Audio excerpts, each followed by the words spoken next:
The jailed Russian opposition leader Alexei Navalny has been handed a further 19-year jail term, at a trial in a remote penal colony. Mr. Navalny was found guilty of founding and funding an extremist organization and activities. He denies the charges. He is already serving a 9-year term for parole violations, fraud and contempt of court. The charges are widely viewed as politically motivated.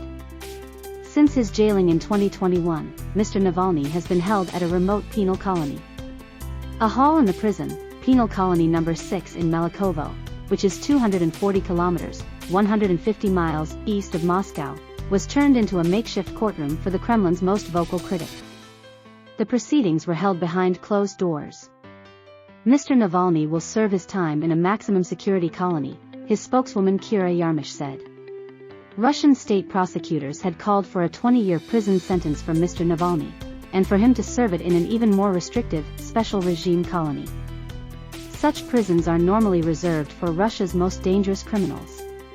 In a message posted on social media ahead of the verdict, Mr. Navalny expressed his belief that he would be handed a Stalinist-style prison term designed to frighten other potential dissenters. On paper, it is a Moscow court that is hearing the case. But the decision to hold a remote trial in a prison suggests that the Russian authorities wanted to avoid the publicity that would inevitably come with transporting Mr. Navalny to the Russian capital. Alexei Navalny, Russia's jailed but vociferous Putin critic. Navalny and Russia's arsenal of exotic poisons. When Mr. Navalny delivered his final statement 2 weeks ago, there was no video or audio recording of his words. But the text of his speech criticizing the Russian authorities and the war in Ukraine was made public. His supporters, including Russian actors and musicians in exile, read it out and posted online. Mr. Navalny could yet face further charges. He says that investigators have told him to expect another trial on terrorism charges. For more than a decade, Mr. Navalny sought to expose corruption at the heart of Russian power. His video investigations have received tens of millions of views online.